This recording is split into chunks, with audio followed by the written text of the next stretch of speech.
We're here at the Twin Cities Film Fest red carpet. I'm Blythe Whaley, and today I have the honor of talking with Emmy Award winner Josh Duhamel.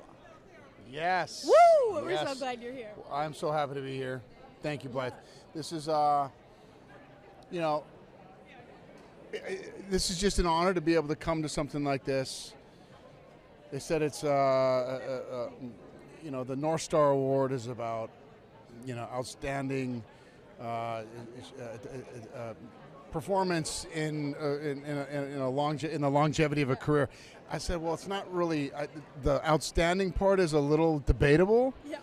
but the longevity part, it has been almost 25 years. So I can proudly stand behind that.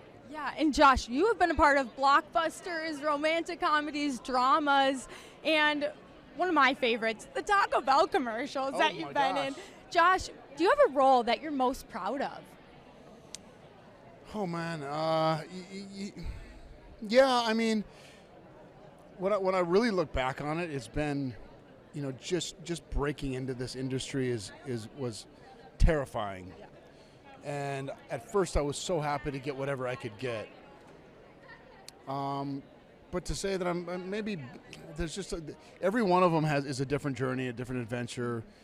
There's things I love about all of them. There's things I don't love about a lot of them. But being able to direct a movie was a big deal for me. That really got me over a hump in a lot of ways. It made me feel like I finally belonged. Bandit is a movie I did recently that I really thought was a lot of fun. But yeah, I mean, I don't know if there's anyone in particular I could say that's my favorite. Well, Josh, it's always hard to pick just one, so I understand.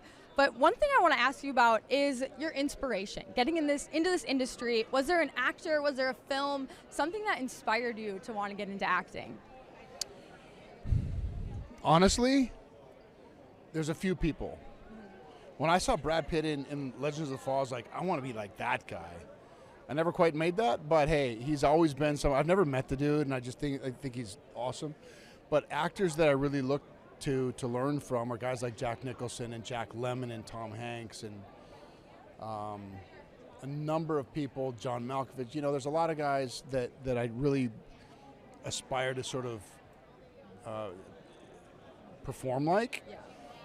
And those are the guys that really sort of inspired me in the beginning, and now it's just about trying to, in each and every project, trying to find something new and interesting, and I'm just really, I think the longer I do this, the more grateful I am that I get to be in this game. Yeah.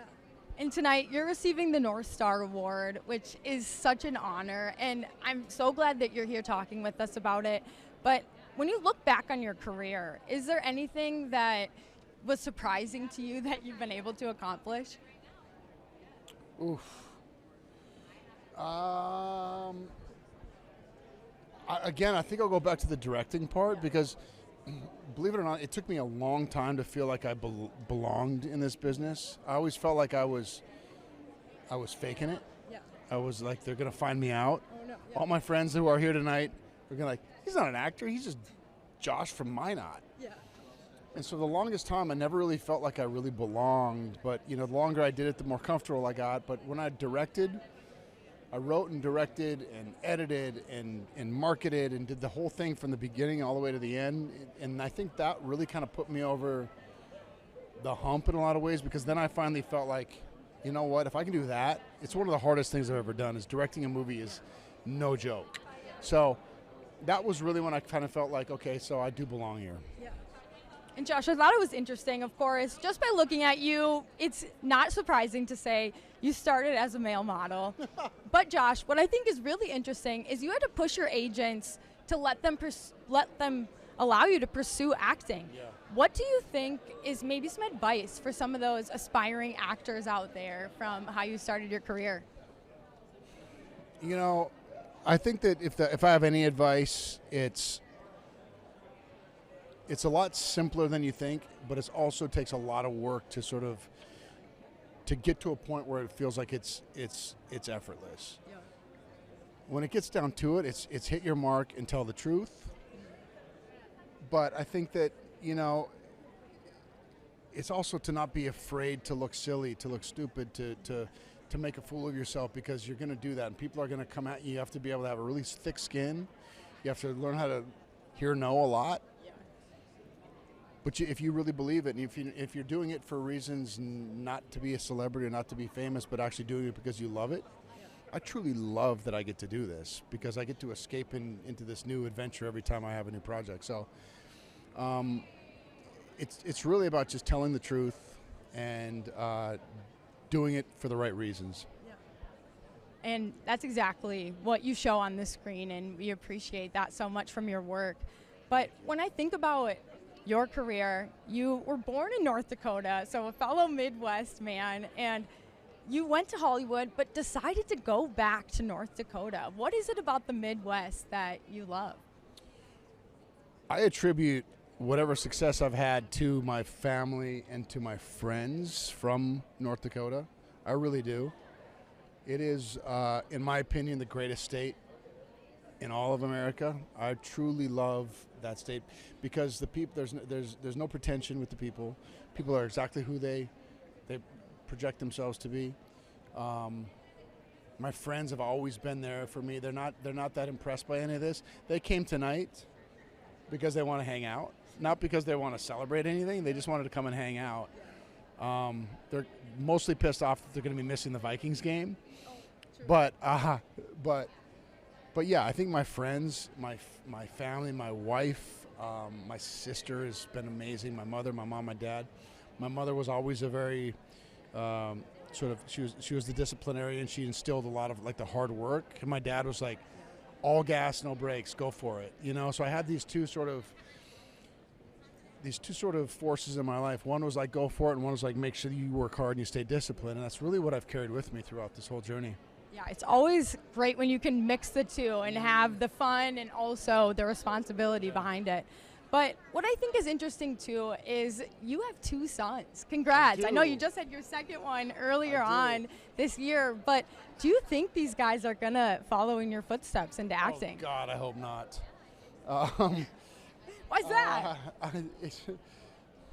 It's a tough way to, you know, I feel very lucky that I've been able to have some success in it, but it's not an easy path, you know.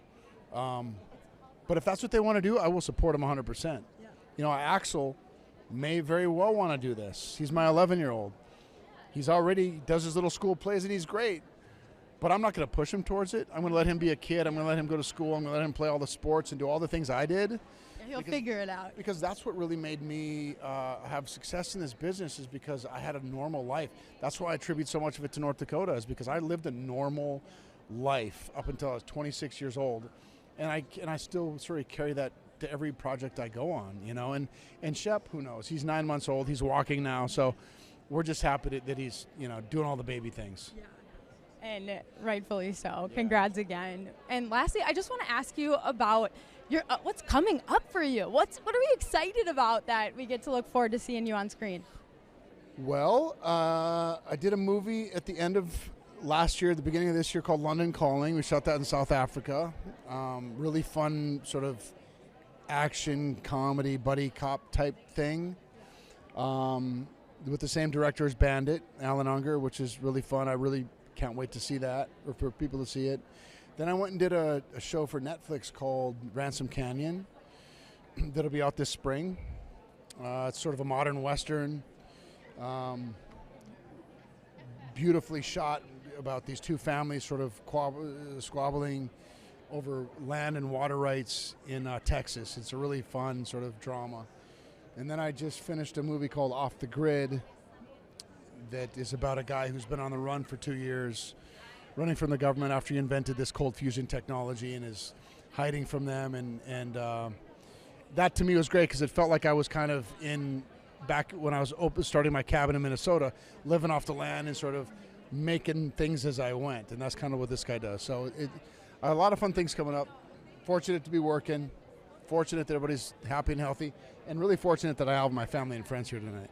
Well, such a special moment. Thank you so much. This has been wonderful. Josh Duhamel, you are incredible. Right, you are incredible. Thank you so much for being here at the Twin Cities Film Fest. Great job.